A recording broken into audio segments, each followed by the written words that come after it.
Hey YouTube, this is Zach with Achilles Financial, and today I'm going to talk about the ARKX ETF that will be coming out soon. This is Kathy Wood's Space ETF, and this is something we've covered historically on the channel before, but one of the things I really wanted to highlight is the fact that the climate today from a trading perspective, especially in speculative companies, is a little bit different.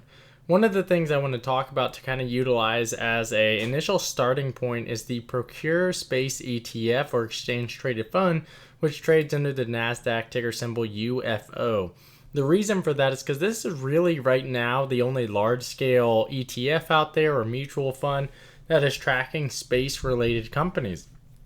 As you can see, yes, they were performing well last year, but they really shot up back in October of last year when ARK announced that they would be launching their own exchange-traded fund that was set to be around space and space communication.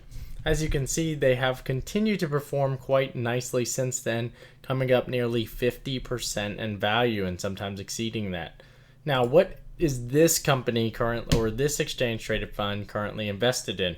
We can only see the top 10 holdings as of right now, but as you can see, they've got L'Oreal Space and Communications, GILT Satellite Networks Ltd, that's one that we've covered historically, Viasat, Maxar, Orbcomm, Trimble, Virgin Galactic, and Iridium Communications. The reason why I highlight all of these companies is because I think all of them, due to the fact that they are already in another ETF, obviously bode well for the fact that they may be picked up by ARK, especially something like Virgin Galactic, which again is a holding that ARK has historically been liquidating over this calendar year, although that may be to set it up for their new ETF. And for this reason, I do believe that a lot of the companies that you see here will go up over the course of this week, just based on that announcement.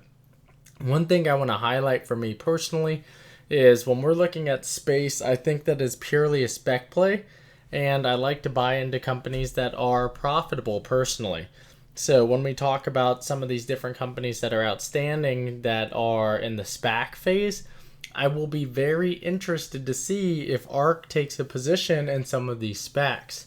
The reason for that is because until the SPAC actually becomes the company at post-merger, there's still some risk associated with it, and they can always make a delay, and that can be some huge swings in the fund. Now, personally, I don't really buy into ETFs because of the expense ratio, and UFO, which is the one we're looking at right here, currently operates at the same ticker symbol, or sorry, at the same expense ratio as a lot of the ARK ETFs. So you can see they have the net expense ratio of 0.75, and if we type this in up here, where we look at one of the other ARK investments, they have the same expense ratio of that 0.75. Instead of paying for that 0.75 ETF, you can always go in and you can look at the portfolio, see what they're investing in, and buy those same stocks. Now, something that this chart is showcasing is the year-to-date return on all of these companies is pretty low compared to what we saw with 2020. A lot of speculative companies, especially non-profitable companies, and especially SPACs have been hit pretty hard in 2021 with the tech or growth into value rotation going on. All this being said, it kind of leads into the question of what are some space-related companies that could be included. The one that I think is obviously going to be taken into consideration is definitely going to be Space or Virgin Galactic. The reason for that is because it's a company that has been consistently discussed on a number of ARK webcasts as well as blogs, and for that reason I think that they will continue to stand behind them. Personally, I don't like the company at all, and this is something I've discussed within my Discord that's in the description below, as well as with a number of commenters in the group today. The reason why I don't like Space is if you go to the fundamentals, you have the fact, you can see all the way up here, that over and over the company continues to lose massive amounts of money. You can see from a revenue perspective in 2020, they brought in $238,000. However, or that may be $238,000. However, they lost, if you go down here to net income, total net income, they lost $273 million. So they're going to do capital raises, which continuously dilutes the company.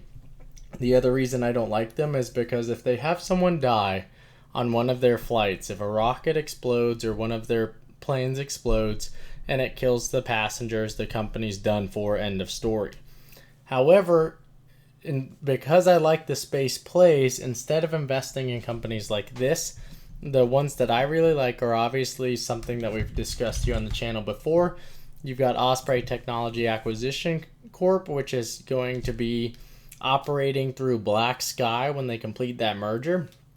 I love Black Sky. I think it's a great company. That being said, I'm not putting a lot of my capital behind it. At this point in time, I've only got 100 shares.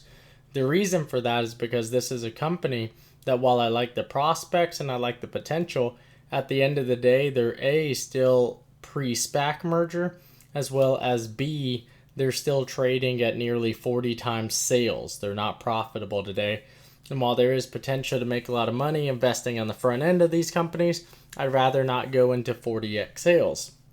The reason why I'm going to continuously encourage all of my viewers not to chase companies that are trading at such high valuations is because if you think that we're in a bubble, if you think that there is additional economic uncertainty, if you think that there's inflation, if you think that things are not going to go well, then I want to be the investor who is in companies that I know are going to come through the other side, as well as I want to be involved in companies that even if they take a hit to their stock price, and they lose the capability to raise money doing an equity raise, that they're going to still be around. For that reason, one of the companies in the space industry that I really like is GILT, or GILT Satellite Networks. The reason for that is because this is a company, again, they operate in the ARK ETF for Israel, is actually a really great company. They actively work in the satellite realm, but if you look at their fundamentals, they're cash flow positive. So if we take a look at net income down here below, total net income, they actually had $35 million of profit in 2020.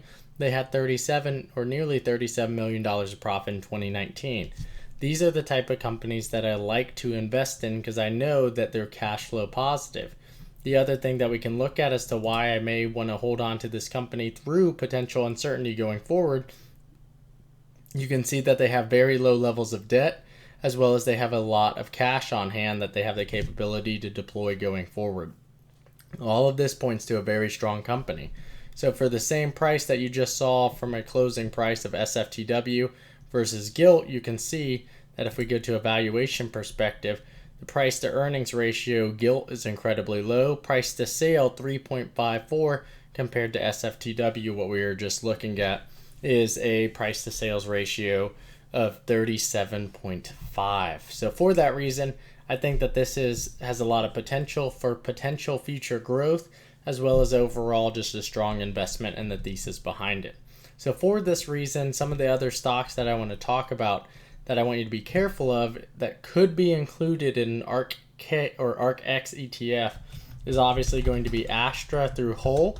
And the reason for that is because, again, this is a rocket building company that launches small satellites into space. And for that reason, I think that it's a great stock to own because, again, they have a lot of potential. However, it may not necessarily be the one to really move going forward because, again, it is something that is trading at a very, very high multiple. For that reason, if they trade at a very high multiple, they have the capability to sell off at a much higher rate. Under a SPAC scenario, the floor is $10. If you remove that floor, you're not going to see that go too much higher, in my opinion, but it can always go a lot lower. Lastly, the one other company that I want to look at is going to be Rocket Labs. The reason why I want to showcase Rocket Labs, this is the leader in rockets right now. They're actually launching a number of satellites for Black Sky or Osprey SFTW. For that reason, they continue to have a strong pipeline. They continue to do very well. And I think that this is another company that could be included in that grouping for ARKX. So we've talked about GILT, we've talked about space, talked about Rocket Labs, Helicity, SFTW through Black Sky. There's a lot out there, but there's not a lot of them making money. So instead of saying I'm going all in on one individual one, I would definitely recommend diversifying into some of these speculative plays and look for that long-term winner. For me, I personally, with all of the volatility in the markets right now, I definitely want to be involved in the companies that I think that can survive a negative downturn in the stock market, because there has just been a lot of volatility in the stock market, and I think there's a lot more downside in a company that's trading at 40x sales compared to someone who's trading at 3.5x sales, as well as those that have cash on the balance sheet. So all that being said, this is just some of my postulating on ARK. They have said that they expect to come out with that announcement this calendar week, and today is March 28th. So if that happens, it'll be interesting to see how the overall space stock market overall does this week. So all that being said, this is just my opinion. Feel free to take it as you see it, or provide any commentary down below in the comments, or join the Discord and let me know there. But if you find this content helpful, please leave a like and subscribe, and let's continue to talk about some of these space stocks.